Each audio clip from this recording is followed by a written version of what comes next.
Voulez-vous marcher dans la volonté parfaite de Dieu? Alors dans cet épisode, nous allons apprendre à discerner cette volonté dans votre esprit.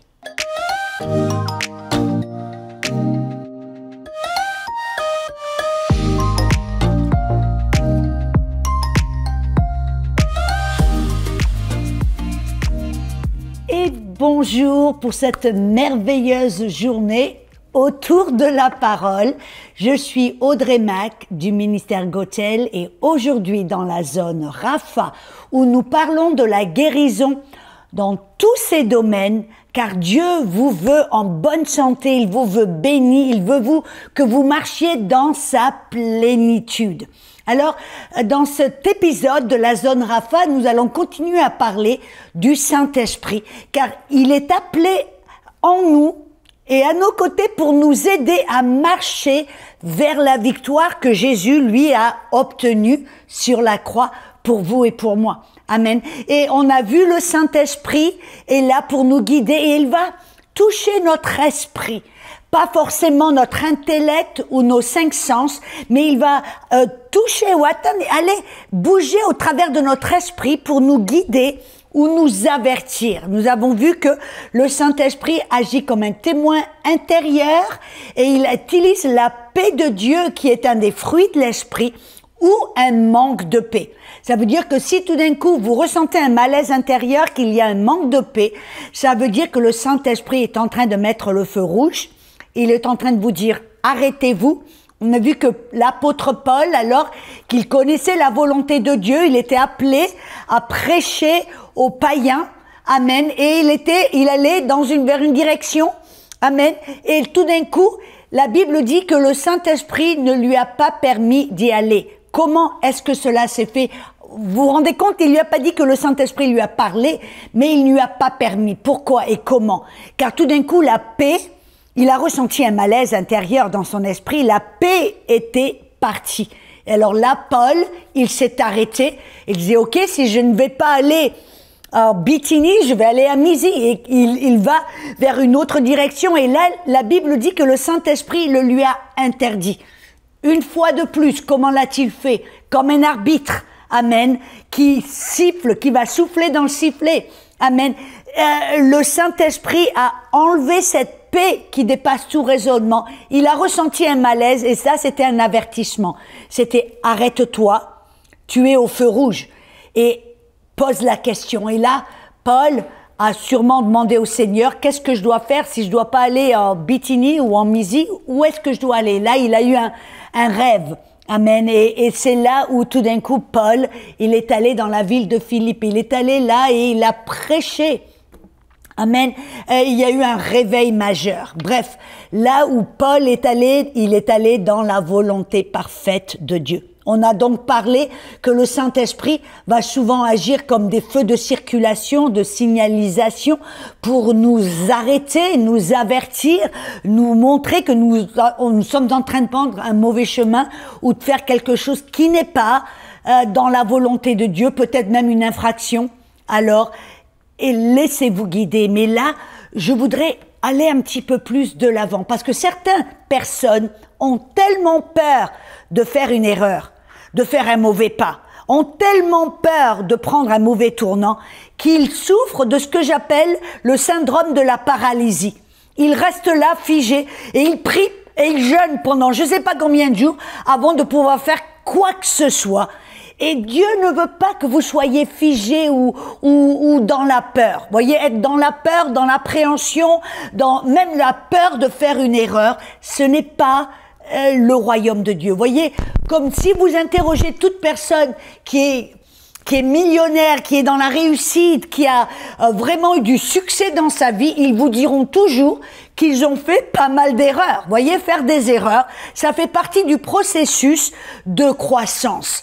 Et de la même manière, quand on apprend à marcher, guidé par le Saint-Esprit, nous ne devons pas avoir peur de faire des erreurs. Alors mes amis, tout de suite, je veux prier. Si vous êtes dans la crainte de faire une erreur, dans la peur de faire un pas de travers, je veux prier tout de suite tout de suite que vous soyez libre de cette peur. Car Dieu ne vous a pas donné un esprit de peur, mais un esprit de force, de puissance, d'amour et de sagesse. Le Saint-Esprit ne veut pas que vous soyez dans la peur. Il veut que vous soyez libre. Et si vous faites une erreur, eh ben, le Saint-Esprit, vous savez quoi? Il est bien meilleur qu'un GPS. Avez-vous derrière le volant de votre voiture, si vous avez mis une adresse là, sur votre petit GPS, et tout d'un coup, si vous n'avez pas bien vu ou pas bien compris, et que vous avez pris le mauvais tournant, qu'est-ce que vous allez entendre? Recalculer, recalculer. Et le GPS va vous remettre sur une bonne route.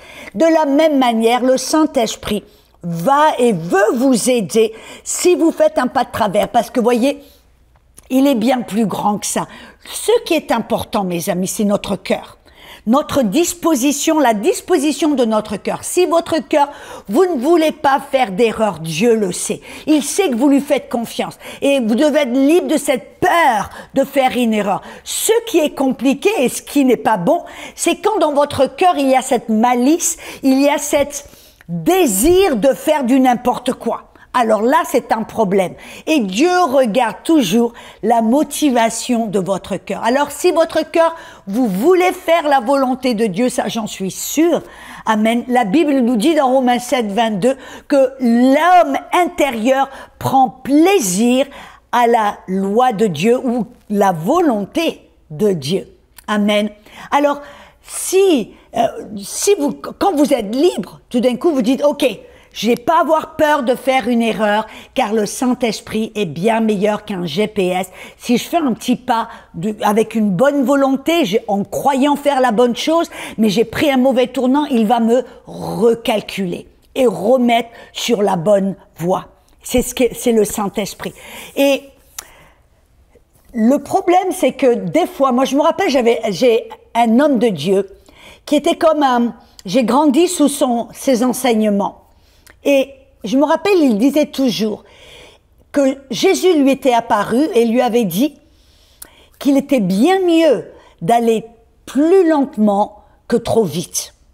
Parce que d'un côté, il y a ceux qui ont peur de faire des erreurs, mais de l'autre côté, il y a ceux qui vont amener la tête baissée à toute vitesse. Et tout d'un coup, là, ils font pas attention. Donc, il doit y avoir une certaine preuve de sagesse en disant, OK, je vais pas être figé en ayant peur de faire une erreur, mais si je ne suis pas certaine, si je n'ai pas une 100% conviction que je suis dans la bonne direction, il est bien mieux d'aller plus lentement que trop vite. Êtes-vous déjà allé dans un magasin? Parce que vous voyez, l'ennemi, il va essayer de vous mettre de la pression en vous prouvant que si vous prenez pas cette décision maintenant, tout de suite, à la seconde près, vous allez manquer la volonté de Dieu pour le reste de votre vie et qu'il n'y aura plus d'espoir pour vous. C'est comme ça, vous voyez, il veut vous mettre de la pression pour vous forcer à prendre une décision très vite et tout de suite. Vous voyez, il y a un verset qui dit, dans Ésaïe 28, la deuxième partie du verset 16, il dit que celui qui croit ou qui marche par la foi, je paraphrase, celui qui croit ne va pas agir avec précipitation. En d'autres mots, ce que le prophète Ésaïe nous dit, c'est exactement ce que je suis en train de dire. Il vaut mieux d'aller un petit peu plus lentement que trop vite. Si vous allez, comme je l'ai dit, dans un magasin, vous avez peut-être pour acheter une voiture. Vous voulez voir, vous n'êtes pas trop décidé, vous voulez voir un petit peu. Vous voulez inspecter, vous voulez vous renseigner. Amen. Et vous allez dans un magasin de voitures. Et qu'est-ce qui va venir tout de suite à votre rencontre? Un vendeur. Et ce vendeur, il est un expert à la manipulation. Il sait exactement que vous dire, comment vous le dire, quelles questions vous posez au bon moment. Comment va votre famille? Et qu'est-ce que vous êtes une belle journée? Et vous avez, oh, quelle belle tenue vous avez, ce costume, mais vous l'avez acheté où? Vous voyez, il sait exactement quoi faire, que vous posez pour vous que vous ayez confiance. Mais qu'est-ce qu'il va faire tout d'un coup? Dès qu'il vous voit tourner autour d'une voiture, il va commencer avec expertise, il va savoir exactement comment vous mettre de la pression afin que vous achetiez cette voiture le jour même. Rentrez dans la voiture, asseyez-vous. Oh, et vous avez l'odeur du nouveau cuir et l'odeur de la belle voiture et vous mettez derrière. Et oh, allez, vous voulez faire un petit tour en verre. Bref, il va mettre de la pression avec, il sait comment le faire, vous le savez, pour vous faire acheter cette voiture au moment même. Ben, le diable, il fonctionne de la même manière. Il va vous mettre de la pression en vous disant, si tu prends pas cette décision maintenant, tu vas louper la meilleure chose de ta vie. Et le vendeur va même vous dire, aujourd'hui, on a une promotion majeure, c'est la promotion du siècle. J'ai vendu des voitures, ça fait 30 ans maintenant. Je n'ai jamais vu une promotion de cette manière. Je vous dis, aujourd'hui, si vous devez, et puis demain, ça y est, ça ne sera plus. Vous voyez, le diable va vous convaincre de prendre une décision tout de suite. Ne le faites pas. Ne tombez pas dans cette tentation. Pourquoi? C'est pour ça que prier en langue est tellement puissant. Passez du temps à louer le Seigneur, à prier en langue, jusqu'à ce que vous ayez une conviction, une paix qui dépasse tout raisonnement, que cette paix revienne. Amen. Et alors là, vous pouvez prendre cette décision dans la paix. Amen. Si vous n'avez pas la paix, mon avis, amen, c'est ne prenez pas de décision. Si vous avez toujours un conflit intérieur, un malaise intérieur, que vous n'êtes pas sûr, je dois aller faire oui, non, non, oui, oui, non, non, oui, alors moi je dis arrêtez. Et ne prenez pas de décision jusqu'à ce que la paix revienne. Et si vous n'avez pas la paix, alors restez derrière le feu rouge. Amen. Ne prenez pas de décision. C'est tellement, tellement important. Voyez, et j'en avais parlé dans un épisode précédent, comment quand il y a ce feu rouge, vous ressentez ce malaise intérieur. Et si vous avez ce malaise, moi je dis, n'avancez plus. Restez derrière le feu rouge et parlez au Seigneur, louez le Seigneur, demandez-lui ce qu'il en pense. Amen. Moi je me rappelle quand j'ai commencé en tant que missionnaire, j'avais fait une formation intense de missionnaire et après avoir reçu mon diplôme, bien sûr, mon désir c'était maintenant je veux partir en mission, mais je n'avais pas de direction précise. Et alors qu'est-ce que j'ai fait? Ben, j'étais là en priant et en m'attendant presque à avoir que Dieu allait écrire sur les murs. Que Dieu allait me parler d'une voix audible pour me dire « Audrey, tu dois aller ici ou tu dois aller là ». Et je n'entendais rien de précis, mais j'étais là figée. J'étais là arrêtée en me disant « Je ne vais pas partir, je ne vais pas y aller jusqu'à ce que j'entende Dieu qui me parle ». Vous voyez, et j'attendais, et les semaines ont passé, les mois ont passé, et puis merci Seigneur. Un jour, j'ai un bon ami qui m'appelle et qui me dit « Audrey, qu'est-ce que tu fais ?» Je dis « Ben moi, je suis en train de prier. J'attends que Dieu me dise exactement où aller. » Et puis, cet ami me dit « Mais il me pose une question. Je crois que c'était une telle sagesse. Il me dit « Tu es là à attendre que Dieu te parle, qu'il soit spécifique et qu'il te dise exactement où aller. » Il me dit « Tu sais que Dieu t'a déjà parlé. » Oui, d'une manière vague, mais il t'a déjà parlé. Je dis « Ah oui ?» Il me dit « Qu'est-ce que Dieu t'a dit de faire ?» Allez partout dans le monde et faites de toutes les nations des disciples. Voyez Matthieu 28. Ou, amen, dans Matthieu 16, il dit, allez partout dans le monde et prêchez la bonne nouvelle. Et voici les signes qui accompagneront ceux qui croient en mon nom. Ils chasseront les démons. Ils imposeront les mains sur les malades. Donc, d'une manière indirecte, Dieu m'avait déjà parlé en tant que missionnaire d'aller partout dans le monde. J'avais pas le spécifique, mais il m'a posé une autre question. Il me dit, Audrey, qu'est-ce que c'est qui est plus facile à diriger? Une voiture qui est sur parking, avec qui est là, en parking, qui est arrêté. Amen.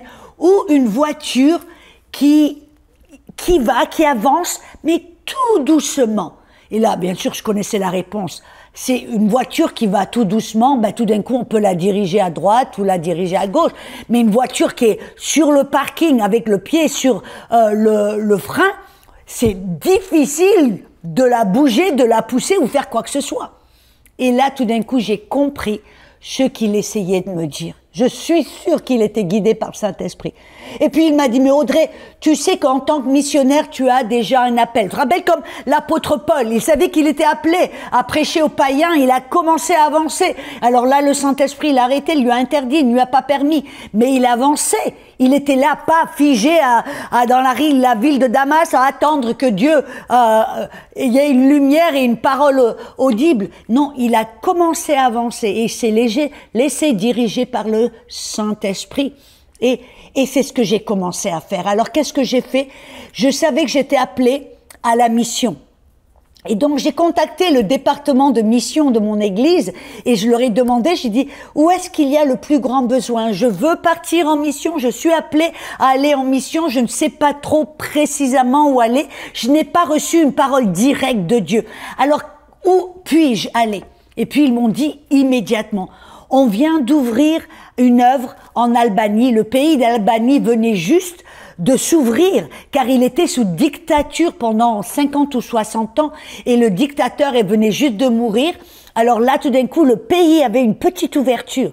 Ils avaient commencé une œuvre là-bas. Ils m'ont dit, on a un grand besoin. Il n'y a qu'une toute petite équipe. Ils ont tellement de choses à faire. Serais-tu OK de les rejoindre? Et alors, qu'est-ce que j'ai fait? Vous voyez, j'ai commencé à avancer, mais tout à petit. J'ai dit OK. Et alors que j'ai commencé, j'ai contacté l'équipe missionnaire en Albanie en leur demandant je serai disposée à venir, avez-vous besoin d'aide? Vous voyez, j'avançais tout petit, tout en écoutant mon esprit. Et dans mon esprit, il y avait la paix. Alors j'ai continué, j'ai reçu une réponse de leur part qui m'ont dit « Oui, s'il vous plaît, on a besoin d'aide désespérément. » Alors j'ai continué à aller, j'ai contacté l'agence de voyage pour acheter un billet d'avion. Vous voyez, je leur ai donné 3 mois d'engagement, j'y suis allée tout doucement, tout en écoutant mon esprit, en voyant et en constatant qu'il y avait toujours une paix à l'intérieur.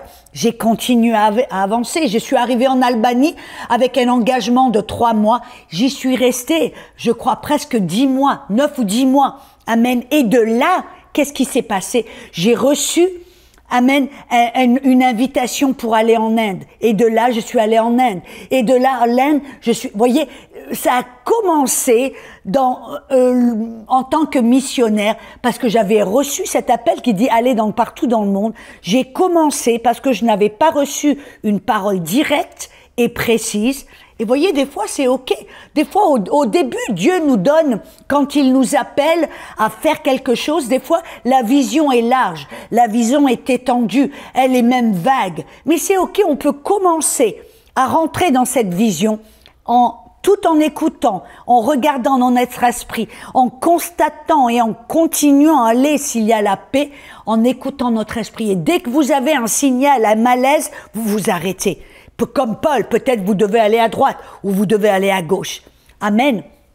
Et donc, c'est comme cela que j'ai commencé en tant que missionnaire, en me laissant guider par le Saint-Esprit. Amen. Et vous savez, des fois, si la paix qui dépasse tout raisonnement, et elle est dans votre esprit, et des fois, cette paix n'aura aucun sens. Je me rappelle, on parle de feu rouge, de feu orange, vous voyez, comme le feu orange qui clignote, qu'est-ce que ça veut dire? Parce que certains d'entre vous, peut-être que vous savez que Dieu vous a parlé précisément.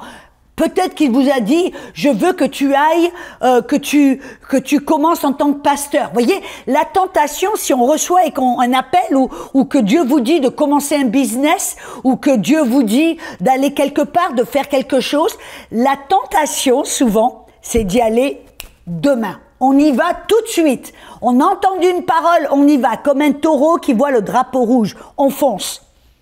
C'est des fois les rois, où on souffre de la maladie de la paralysie, où on souffre de la maladie du taureau qui voit le drapeau rouge. Amen, on est comme on fonce.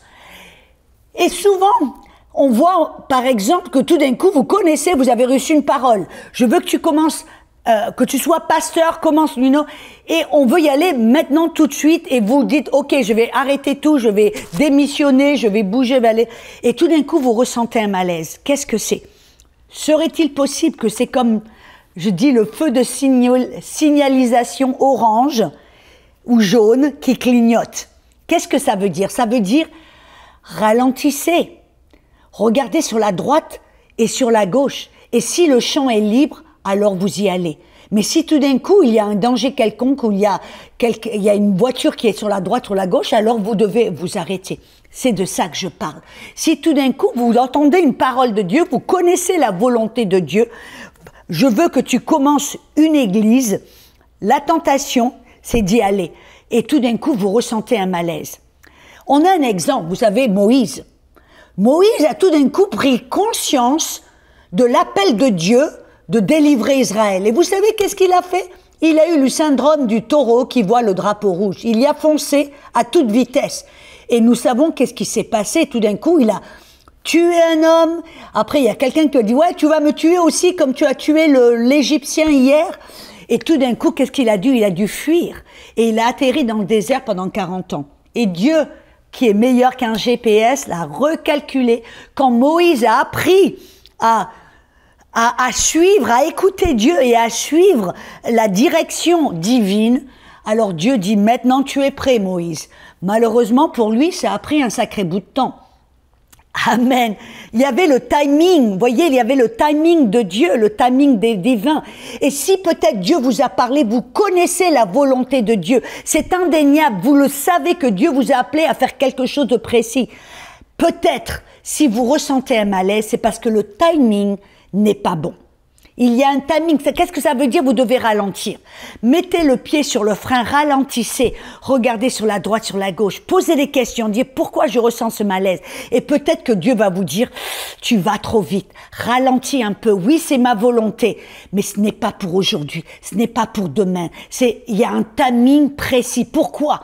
Parce qu'avec le timing de Dieu, Dieu sait exactement où vous devez être et quand vous devez être. Il y a des rendez-vous divins. Il y a des provisions divine, il y a des choses, il y a un calendrier divin, on appelle ça le kairos de Dieu.